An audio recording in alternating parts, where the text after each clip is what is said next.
అందరికీ నమస్కారం. నేను శిరీష. ప్రస్తుతం మనతో పాటు ఉన్నారు ప్రముఖ ఆధ్యాత్మికవేత్త, జ్యోతిష్య పండితులు, సంకల్ప మందిర్ నిర్వాహకులు బ్రహ్మశ్రీ నందిబట్ల శ్రీహరి శర్మ గారు. గురుగారితో మాట్లాడదాం. నమస్కారం గురుగారు. వాగర్థావివ సంపృక్తౌ వాగర్థ ప్రతిపత్తయే జగతః పితరౌ వందే పార్వతీ పరమేశ్వరౌ. ఆదిత్యాయ చ సోమాయ మంగళాయ బుధాయ చ గురు శుక్ర శనిభ్యశ్చ రాహవే కేతవే నమః. శృంగేరి జగద్గురు పీఠాధిపతులకి, కంచి పీఠాధిపతులకి నమస్కారములు తెలియజేసుకుంటూ కార్యక్రమాన్ని ప్రారంభిద్దాం. గురుగారు, ముఖ్యంగా ఇప్పుడు జనరల్ గా వచ్చే డౌట్స్ చాలా మందికి, బొట్టు పెట్టుకునే విధానం చాలా మందికి తెలియదు గురుగారు. కొంతమంది దేవతలకు పెట్టినప్పుడు ఒక వేలతో పెడుతుంటారు, మనకు పెట్టుకున్నప్పుడు ఒక వేలతో పెట్టుకుంటుంటారు, పక్క వాళ్ళకి పెట్టేటప్పుడు ఒకటి, పితృదేవతలకు పెట్టినప్పుడు ఒకలాగా. సో ముఖ్యంగా ఈ బొట్టు పెట్టేటప్పుడు ఎలాంటి ఆచారం పాటించవచ్చు అంటారు? అదే విధంగా పెద్దవాళ్ళకి పాదాలకి నమస్కారం చేస్తుంటాం, కొంతమంది ఇష్టం వచ్చినట్టు చేస్తుంటారు. ఈ రెండుటికి అసలు ఏ విధంగా ఫాలో అవ్వచ్చు అంటారు గురుగారు? ఇది చాలా మందిలో ఉన్నటువంటి కన్ఫ్యూజన్ స్టేటస్ని ఇచ్చేటువంటిదినమ్మా. ఎందుకనంటే మనము తెలిసి తెలియక చేసే తప్పులలో ప్రధానమైనటువంటిది ఈ బొట్టు పెట్టుకునే ఆచారము, పాద నమస్కారం చేసేటువంటి. ఒకప్పుడు పూర్వకాలంలో ధర్మం గురించి, శాస్త్రం గురించి ప్రతి ఇంట్లో ఎంతో కొంత జ్ఞానం అనేటువంటిది ఉండేది. కానీ ఒక 30 సంవత్సరాల 40 సంవత్సరాల క్రిందట జీవనమే అంటే బ్రతకడమే ఎక్కువగా అయిపోయి, ఉద్యోగాల వేటలో పడి జీవనాధార వృత్తులన్నీ పోయి ఉద్యోగాలు పెరిగి, తద్వారా ఆ యొక్క బిజీ లైఫ్లో మన ఆచార వ్యవహారాల్ని, ధర్మాల్ని మనం మర్చిపోయామో పట్టించుకోలేదో కానీ తెలియక తగ్గిపోయాయి. ఇప్పుడు ఎవరికి తోచిన విధంగా వాళ్ళు చేసుకుంటూ వెళుతున్నారు. అనేక మాధ్యమాలలో ఎవరికి తోచినట్టుగా చెప్తున్నారు. కానీ శాస్త్ర ప్రకారము మనం చేయదలుచుకున్నట్లయితే మనం బొట్టు ఎలా పెట్టుకోవాలి, వచ్చిన అతిథులకి ఎలా బొట్టు పెట్టాలి, ముత్తైదులకి కానీ ఇంటికి వచ్చిన అతిథులకు కానీ, అలాగే ఈ సంబంధించిన పితృదేవతా పటాలకి, దేవతా పటాలకి ఎలా పెట్టాలి అనేటువంటిది ఉంది. అలాగే పాద నమస్కారం ఏ విధంగా చేయాలనుకుంది. కాబట్టి 1 by 1 మనం తెలియజేసుకుందాం అమ్మా. ముఖ్యంగా మనం బొట్టు పెట్టుకోవాలంటే స్నానం ఆచరించగానే ఫస్ట్ మనం చేయాల్సింది బొట్టు పెట్టుకోవడం అమ్మా. బొట్టు పెట్టుకోవడం అనేటువంటిది మనము మధ్యవేలితో పెట్టుకోవాలి. ఎందుకు? నవగ్రహాలలో ఆయుఃకారకుడు శని, మనకు ఆయురారోగ్యాలు పెరగాలి. కాబట్టి ఈ మధ్యవేలి అయినటువంటి శనివేలుతో బొట్టు మనం ఈ విధంగా పెట్టుకోవాలి. ఇక మన ఇంటికి అతిథులు వస్తారు, ముత్తైదులు వస్తారు. ఎవరిని ఊరికే పంపించాం, తాంబూలము రైక బట్ట ఇచ్చి పంపిస్తాం. అలాగే మనం ఏదైనా ఫంక్షన్స్కి వెళ్ళినప్పుడు ఆ ఫంక్షన్స్కి మనం ఏదైనా వస్త్రములు కానీ పెట్టాల్సినప్పుడు, లేదా ఏదైనా ఇవ్వాల్సి వచ్చినప్పుడు ఫస్ట్ బొట్టు పెట్టే ఆచారం. కాబట్టి ఈ ఎదుటి వాళ్ళకి మనం బొట్టు పెట్టేటప్పుడు ఎలా పెట్టాలి, ముత్తైదులకి కానీ వీరికి మనము ఈ మధ్యవేలితో మనం మొదలు బొట్టు పెట్టుకొని, తదనంతరం ఎదుటి వాళ్ళకి ఈ బొటన వేలుతో మనం పెట్టాలి. ఇది విధానం. ఇక తరువాత దేవతా చిత్రపటాలకి, ఇంట్లో ప్రతిరోజు నిత్యం పూజ చేస్తుంటాం విగ్రహాలకి, చిత్రపటాలకి. చేసినప్పుడు ఈ చిత్రపటాలకి సంబంధించినటువంటి బొట్టు పెట్టే విధానంలో చాలామంది ఏం చేస్తారంటే, టైం సేవ్ అవ్వాలని ఒక గంధం గిన్నె ఒక దగ్గర, దాని పక్కనే కుంకుమది, దాని పక్కనే పసుపుది పెట్టింది, దాని పక్కన విభూతి, ఇలా అవకాశం ఉంటే 3 వేళ్ళని ఒక్కొక్క దాంట్లో ముంచి గంధము, కుంకుమ, విభూతి ఇలా పెట్టేస్తుంది. అంటే ఒకే సమయంలో అన్ని పనులు అయిపోవాలి. కానీ చాలా తప్పు. మనం తెలియక చేస్తున్నాం తప్పు. ఇది తెలిసి కావాలని ఎవరు చేయం.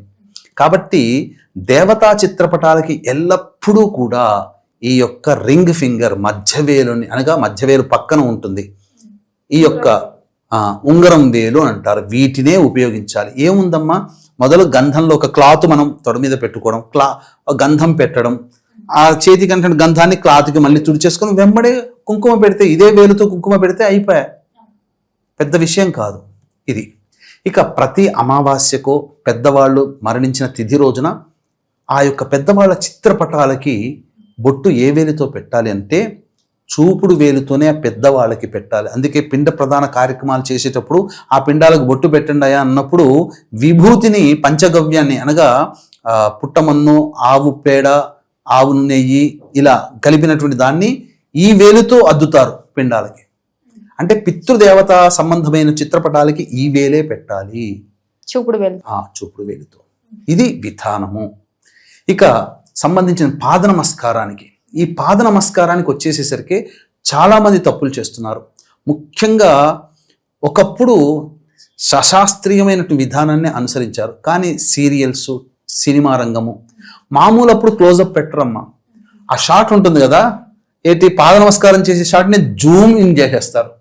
అట్లా పాదాలు వీళ్ళు నమస్కారం ఎలా చేస్తున్నారు, ఎలా అంటే ఆ రైటర్స్ వాళ్ళ డైరెక్టర్స్కి తెలియదో ఏమో కానీ ఎదుటి వాళ్ళ కాళ్ళని ఇలాగే ఎలా కాళ్ళు ఉంటాయో అలాగే 2 చేతులు ఆనిచ్చి ఇలా పట్టుకుంటారు. ఏం జరుగుతుంది? మన ఎడమ చెయ్యి వాళ్ళ కుడి కాలికి, మన కుడి చెయ్యి వాళ్ళ ఎడమ కాలికి తగులుతుంది. అంటే ఆపోజిట్ డైరెక్షన్స్ కదా. కాబట్టి అంగం అనేటువంటిది ఆపోజిట్లో వెళుతున్నాయి. తప్పిది. ప్రముఖ వ్యక్తి అయినటువంటి ఇంట్లో ఎంగేజ్మెంట్ జరిగినప్పుడు, రాజకీయ నాయకుడు ఎంగేజ్మెంట్ జరిగినప్పుడు ఆ కొడుకు కోడలు, కాబోయే కోడలు నమస్కారం పెట్టారు అత్తమామలకి. ఇలా నమస్కారం పెడుతున్నారు. అంటే పెద్దల ఆశీర్వచనం మనకు రావాలి అని అంటే సరైన విధానంలోనే పాద నమస్కారం చేయాలి. ఇంకొంతమంది ఇలా ఇలా అంటుంటారు, కొంతమంది ఒక్క దాంతో చేస్తుంటారు, ఒక్క చేతితోని ఇలా నమస్కారం పెడుతుంటారు వంగి. కొంతమంది ఏమంటారంటే పాద నమస్కారం కొంతమందికి పెట్టకూడదు అంటారు, పాదాలు ముట్టుకోవద్దు అని అంటారు. ఎందుకు అనంటే ఇక్కడ పీఠాధిపతులు, మఠాధిపతులు, సన్యాసులు, ఉపాసనాపరులు, వేద పండితులు వాళ్ళు నిత్యం దేవతా సంబంధమైనటువంటి మంత్రాలు ఉచ్చరించుకుంటూ ఉంటుంటారు. ఉపాసన మంత్రాలు ఉంటాయి కాబట్టి వాళ్ళ పాదాలు తాకకూడదు. దగ్గరలో తాకితే అదే ఫలితం వస్తుంది.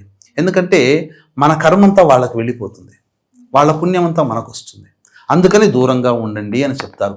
వాళ్ళు మళ్ళీ ఈ యొక్క దోషాన్ని తొలగించుకోవడం కోసం మళ్ళీ వాళ్ళు పూజ అనుష్ఠానం ఎక్కువగా చేసుకోవాల్సి వస్తుంది.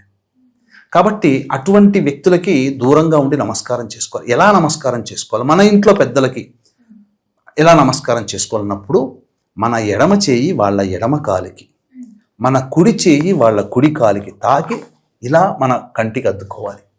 కుడి చేయి కుడి కనుక, ఎడమ చేయి ఎడమ కనుక అద్దుకోవాలి. ఇలా నమస్కారం చేస్తే పెద్దవాళ్ళు ఇచ్చిన ఆశీర్వచనం. ఇప్పుడు వివాహం కావాల్సిన వాళ్ళు వచ్చారు, శీఘ్రమేవ కళ్యాణ ప్రాప్తిరస్తు. సంతానం కావాల్సిన సంతాన ప్రాప్తిరస్తు. ఉద్యోగం కోసం వచ్చారు, ఉద్యోగ ప్రాప్తిరస్తు.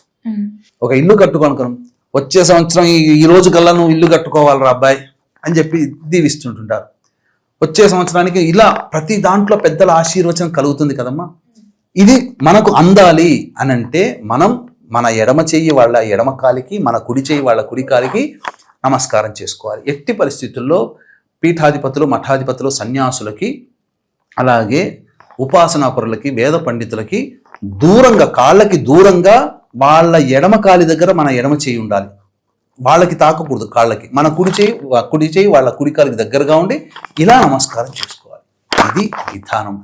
అన్నిటికంటే ముఖ్యంగా నమస్కారం చేసే వ్యక్తి, ఆశీర్వచనం ఇచ్చే వ్యక్తి ఎల్లప్పుడూ కూడా తూర్పు పడమర కానీ, పడమర ఉత్తరం కానీ ఉండాలి. దక్షిణం ఉత్తరాల్లో ఉండకూడదు. తూర్పు వైపైనా ఇచ్చేవాళ్ళ ఆశీర్వచనం ఉండాలి, లేదా పడమర వైపైనా ఉండాలి. తీసుకునేవాళ్ళు తూర్పు వైపున ఉండైనా పడమర వైపున ఉండైనా కానీ ఆశీర్వచనం తీసుకోవాలి. ఇది విధానం అమ్మ. ఇది ఇక నుంచైనా వీక్షించేటువంటి భక్తి సమాచారం ప్రేక్షకులు ఇక నుంచైనా కానీ ఈ యొక్క నియమాన్ని అందరూ ఆకలింపు చేసుకొని 10 మందికి తెలియచేయండి. వాళ్ళు పొందే పుణ్యఫలం, వాళ్ళు పొందే యోగంలో భగవంతుడు మీకు వాటా ఇస్తుంది. ఎందుకంటే ఇది చాలా మంచి విషయం. ఇప్పటి వరకు మనము తెలియక మనం తప్పులు చేశాం. తెలిసి ముట్టుకున్నా తెలియక ముట్టుకున్నా నిప్పే కదమ్మా. కాబట్టి తెలియక చేస్తున్నటువంటి ఈ పనుల వల్ల మనకు రావలసిన యోగము మనకు రావట్లేదు. మనం భక్తిగానే చేస్తున్నాం, వినమ్రంగా చేస్తున్నాం, ఏ తప్పు లేదు, నిజాయితీగా చేస్తున్నాం, ప్రేమపూర్వకంగా పాద నమస్కారం పెద్దవాళ్ళకి చేస్తున్నాం, చేసేటువంటి విధానంలో బొట్టు పెట్టుకునే విధానంలో చేస్తున్నాం. కానీ వాటి ఫలితాన్ని మనం వదులుకుంటున్నప్పుడు, మనకు ఒక ఇల్లు కొనుక్కున్నామమ్మా, దాన్ని ఉత్తగానే అట్లా పెట్టే బదులు రెంట్కి ఇస్తే డబ్బులు వస్తాయి. కానీ ఉత్తగా కొనుక్కొని అలా పెట్టి ఉంచితే లాభం ఏంటి? అలాగే మనకు రావాల్సినటువంటి పుణ్యఫలం మనకు రాకుండా మనం చేస్తున్నాం, ఎలాగో కష్టపడుతున్నాం. కాబట్టి ఇక నుంచైనా కానీ ఈ విధానాన్ని ఆచరించి అందరూ తరిస్తారని కోరుకుందాం. గురుగారు, మొత్తం మీద మాకు తెలియని ఎన్నో మంచి విషయాలు తెలియజేసినందుకు ధన్యవాదాలు. సర్వం శ్రీ ఉమామహేశ్వర పరబ్రహ్మార్పణమస్తు.